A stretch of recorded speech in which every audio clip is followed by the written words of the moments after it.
नमस्कार सभी को, हमारे YouTube चैनल पे आपका स्वागत है। आपने देखा होगा गली गली, गांव गांव, बस्ती बस्ती, मोहल्ले में 4-5 व्यक्ति मिलकर आपस में एक राजनीतिक बहस करते रहते हैं। देखा है आपने? जैसे कोई चुनाव प्रचार में कोई अनशन भाषण दे दिया, उस पर डिबेट छेड़ दी, है ना। संसद में किसी को गाली गलौज दे दी, उस पर डिबेट छेड़ दी और कहते हैं कि संसद में जो गाली गलौज हो रहा है तो इन पे केस कर दो। भाई, संसद में गाली गलौज करने पर कोई केस नहीं होता है, ये हमारा कॉन्स्टिट्यूशन कहता है। उसी प्रकार जो अंतर्राष्ट्रीय विवादों में बहुत बहुत मुद्दे उठ जाते हैं। जैसे अभी आया था कोरोना के मामले में क्या था कि WHO जो था, उसने जो कोरोना वायरस जो था कहाँ से आया, कैसे वगैरह, WHO ने कोई इन्फॉर्मेशन साझा नहीं की, जबकि WHO को पता था कि ये जो तुम्हारा मुद्दा है वो चीन से उठा है। ठीक है, तो ये सब चीज़ें हैं। तो इन सबको सॉल्व करने के लिए ना, और अपनी बहसबाजी में पावरफुल पुख्ता सबूत रखने के लिए बिल्कुल लीगल पब्लिक इंटरनेशनल लॉ बहुत ज़रूरी है। जैसे आपको पिछले चैप्टर में हमने पढ़ाया था पब्लिक इंटरनेशनल लॉ के बारे में, उसी प्रकार आज हम बताएंगे पब्लिक इंटरनेशनल लॉ है वो किस लिए बना और उसका नेचर क्या है ना। पब्लिक इंटरनेशनल लॉ पूरा आप पढ़ें हमारे साथ। 4-5 दिन में पूरा पब्लिक इंटरनेशनल लॉ कंप्लीट कर देंगे, जिससे आपको ये पता चले जो अंतर्राष्ट्रीय मुद्दे हैं उनमें विवाद जो होते हैं कैसे सॉल्व होते हैं, है ना। तब आप गांव में बैठ के अपनी एक अलग छवि बना सकते हैं, एक टैलेंटेड मैन की तरह, है ना। आप बिल्कुल अलग दिखेंगे जो आप पुख्ता सबूत के साथ अपने वाद विवाद पर टिप्पणी रखेंगे। तो आज हम चर्चा करेंगे nature of public international law. Public international law की प्रकृति कैसी है। पिछले चैप्टर में ही भी हम बहुत कुछ पढ़े थे, है ना। पिछले चैप्टर में आपको पढ़ाया था कि पब्लिक इंटरनेशनल लॉ क्या है ना, इसके बारे में पढ़ाया था, इंट्रोडक्शन पढ़ाया था, पब्लिक इंटरनेशनल लॉ क्यों जरूरी है ना। तो ये सब पिछले वीडियो में चेक कर लो। अभी हम पढ़ेंगे पब्लिक इंटरनेशनल लॉ की प्रकृति कैसी है। तब आपको बता दें, पब्लिक इंटरनेशनल जो है वो अंतर्राष्ट्रीय मुद्दों को सुलझाने के लिए बहुत ही कामगार लॉ बनाया गया है हमारे भारत देश का, है ना। इसमें हम 3-4 डिफिनेशन है, परीक्षा में 10 नंबर का क्वेश्चन पूछा जाता है। इसमें 4 से 5 अपने स्कॉलर्स हैं, उनके डिफिनेशंस वगैरह हैं, उन पर चर्चा करेंगे। बाकी इसमें कुछ नहीं आता है ना। तो यहाँ पर हम आपको बता दें, जो पहला हमारा स्कॉलर है कौन है, ऑस्टिन, हॉबी, बेंथम और पुफेंडोरोव। ये 4 स्कॉलर्स बोलते क्या हैं, इट इज़ नॉट लॉ। जो पब्लिक इंटरनेशनल लॉ का नेचर है वह एक लॉ का नहीं है ना। क्यों ऐसा बोला गया है? जो पब्लिक इंटरनेशनल लॉ का नेचर है उसमें बोल दिया गया है कि इट इज नॉट लॉ। दूसरे में बोला गया है इट इज लॉ, फिर तीसरे में बोला गया इट इज वीक लॉ, और फिर बोला गया it is law is a vanishing point of jurisprudence, है ना। इन 4 डिफिनेशन पर चर्चा करेंगे और किसने कौन सी डिफिनेशन दी है इसके बारे में भी हम यहाँ पे जानेंगे। तो पहली डिफिनेशन हमारी आती है it is not law. It is not law किसने बोला और क्यों बोला, इस पर चर्चा करेंगे। तो तुम्हारे ऑस्टिन हैं, हॉबी हैं, बेंथम हैं और पुफेंडोरोव हैं। इन 4 लोगों ने बोला कि इट इज नॉट लॉ, जो तुम्हारा पब्लिक इंटरनेशनल लॉ है वह कानून है नहीं। क्यों नहीं है? क्योंकि ऑस्टिन की एक डिफिनेशन है, उसमें बोला गया, ऑस्टिन ने अपनी डिफिनेशन में क्या बोला है, ये है हमारे ऑस्टिन महोदय, पब्लिक इंटरनेशनल लॉ के बहुत बड़े ज्ञाता बोले जाते हैं और लॉ में इनका बहुत अच्छा पकड़ था, है ना। इन्होंने क्या बोला है, इन्होंने बोला है कि जो हमारा पब्लिक इंटरनेशनल लॉ है, कमांड ऑफ सोवरन, यह सोवरन की कमांड है। इसकी कमांड जो नहीं मानेगा वह पनिशमेंट के लायक होगा।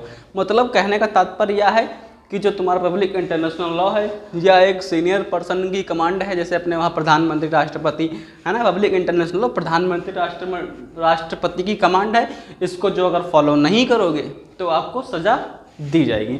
अब भारत में 170 करोड़ लोग हैं, उनमें पब्लिक इंटरनेशनल से मतलब क्या है, उनको तो इंडिया के हिसाब से चलना ना, इंडियन कॉन्स्टिट्यूशन के हिसाब से, उसमें अंतर्राष्ट्रीय मामला आता ही नहीं है। अब भारत के हर एक नागरिक, हर एक पर्सन पब्लिक इंटरनेशनल लॉ की जरूरत ही नहीं है उनको, ये तो सिर्फ देश के मुद्दों को सॉल्व करने के लिए है। तो 175 करोड़ नागरिकों को इससे कोई मतलब नहीं है, तो इसीलिए बोल दिया गया it is not law. Austin की डिफिनेशन में द कमांड ऑफ सोवरन, है ना, जो पब्लिक इंटरनेशनल लॉ है वो सोवरन की कमांड है, इसको जो नहीं मानेगा उसको सज़ा मिलेगी। तो आपको क्या लगता है कि हम जो 175 करोड़ भारतीय हैं उनको पब्लिक इंटरनेशनल लॉ की कोई ज़रूरत है? नहीं है ना। उन पब्लिक इंटरनेशनल लॉ की ज़रूरत वहाँ पे है जहाँ पर अंतर्राष्ट्रीय वाद विवाद मुद्दे आते हैं। ठीक है, फिर नेक्स्ट और ये तुम्हारे चार जो हैं, हॉबी, बेंथम, पुफेंडोरफ, इन चारों की यही डिफिनेशन है कि जो लॉ है तुम्हारा पब्लिक इंटरनेशनल लॉ है वो सोवरन की कमांड है। इसको अगर कोई व्यक्ति नहीं मानता है तो उसको पनिशमेंट मिलेगी।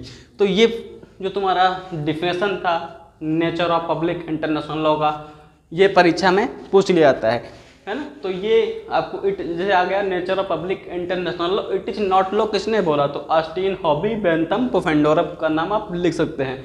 और बोल दिया गया कि ऑस्टिन ने क्या बोला, तो आप बोलोगे ऑस्टिन ने पब्लिक इंटरनेशनल लॉ को सोवरन की कमांड माना है, जो इसे फॉलो नहीं करेगा उसे पनिशमेंट मिलेगी। ऐसा डिफिनेशन में लिखो कि 10 नंबर आपको 100% मिलेंगे। और ये डिफिनेशन 100% आती ही आती है ना। हमने खुद पेपर दिया है और कई साल से लगातार पेपर चेक करते आ रहे हैं, तो उसमें ये डिफिनेशन जरूर आती है। फिर आप बात कर लेते हैं it is law. It is law, it is law किसने बोला, इट इज़ लॉ बोला है ओपेनहाइम ने। ओपेनहाइम ने इट इज़ लॉ क्यों बोला है मित्रों, पता है आपको? ओपेनहाइम की जो डिफिनेशन थी इट इज़ लॉ, क्योंकि जो तुम्हारा पब्लिक इंटरनेशनल लॉ है वो एक कानून है ना। और इसमें जो कानून है वो कैसे लागू होता है पता है? जो पब्लिक इंटरनेशनल वो एक संघ होता है ना। इसको कोई फॉलो करता है देश, कोई देश फॉलो नहीं करता है, ठीक है। तो ओपेनहाइम की डिफिनेशन जो है वो एक बार आपको हम बता देंगे, पहले हम आगे की डिफिनेशन पर चर्चा कर लेते हैं, है ना। तो यहाँ पर ओपेनहाइम ने बोला है इट इज़ लॉ, क्योंकि पब्लिक इंटरनेशनल लॉ है वो एक कानून है ना। इसके लिए एक संघ की स्थापना हुई थी, उस संघ का नाम था यूएनओ, यूनाइटेड नेशनल ऑर्गेनाइजेशन, है ना। ये स्थापित हुआ था 1945 में।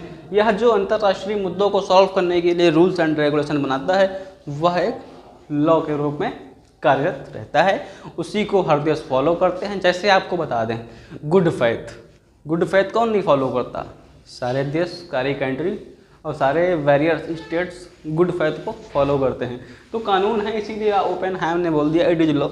फिर आगे क्या बोला गया, इट इज वीक लॉ।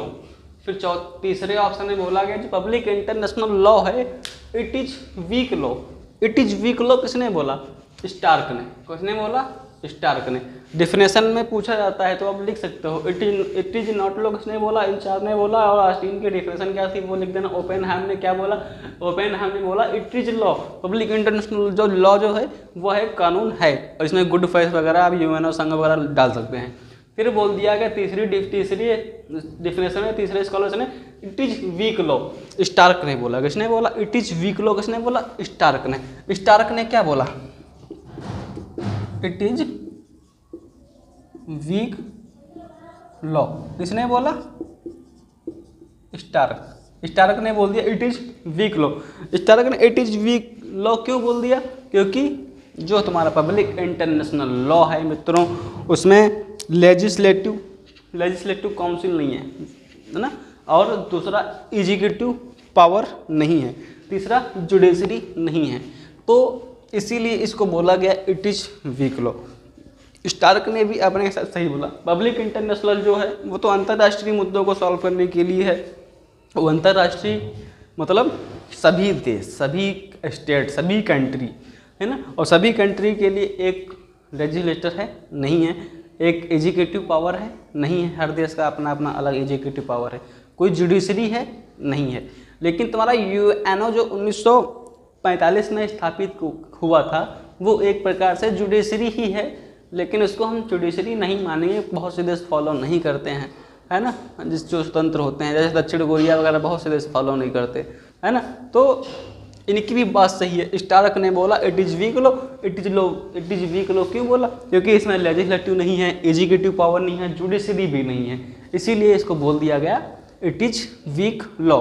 परीक्षा में पूछा जाए कि इट इज़ वीक लॉ किसने बोल दिया, तो आप बताओगे स्टार्क ने बोला। स्टार्क ने क्यों बोला it is week law public international law को, तो बताओगे लेजिस्लेटिव काउंसिल नहीं है, एग्जीक्यूटिव पावर नहीं है इसके पास, ना इसका खुद जुडिशरी है कोई, ठीक है। फिर बात कर लेते हैं आपको वैनिशिंग पॉइंट ऑफ जूरिस्प्रूडेंस, है ना। अब वैनिशिंग पॉइंट ऑफ जूरिस्प्रूडेंस परीक्षा में बताता है कि किस स्कॉलर ने बोला है कि पब्लिक इंटरनेशनल लॉ जो है वैनिशिंग पॉइंट ऑफ जूरिस्प्रूडेंस है, तो आप लिखोगे हॉलैंड ने। हॉलैंड ने वैनिशिंग पॉइंट ऑफ जूरिस्प्रूडेंस क्यों बोला? वैनिशिंग पॉइंट क्या होता है मित्रों? दो रेखाएं होती हैं ये, ठीक है, और ये दो रेखाएं आपस में कभी नहीं जुड़ती, है ना, इन दोनों के बीच दूरी ही रहती है। इसीलिए बोला है कि जो पब्लिक इंटरनेशनल लॉ है, कौन सा law, international law, public international law और जूरिस्प्रूडेंस कभी एक समान हो नहीं सकते। और जूरिस्प्रूडेंस को हम बोलते हैं विधि शास्त्र, पब्लिक इंटरनेशनल लॉ को अंतर्राष्ट्रीय कानून। ये दोनों कभी एक समान नहीं हो सकते, इसीलिए बोल दिया गया। और हॉलैंड ने बोला कि public international law vanishing point of jurisprudence. तो आप लोगों को क्वेश्चन नंबर 2 जो 10 नंबर का परीक्षा में पूछा जाता है, इनमें से किसी की डिफिनेशन जरूर पूछी जाएगी, 100% पूछते हैं। तो जब परीक्षा में पूछ लिया जाए कि nature of public international law, तो अब ये सब छाप दोगे, 10 नंबर आपको मिलेंगे। वीडियो अच्छा लगा हो लाइक सब्सक्राइब शेयर कर लें। मिलते हैं नेक्स्ट टॉपिक में। अब हम आगे पढ़ेंगे subject of matters, public international law. Video अच्छा लगा हो लाइक सब्सक्राइब शेयर कर लें। मिलते हैं नेक्स्ट टॉपिक में। धन्यवाद।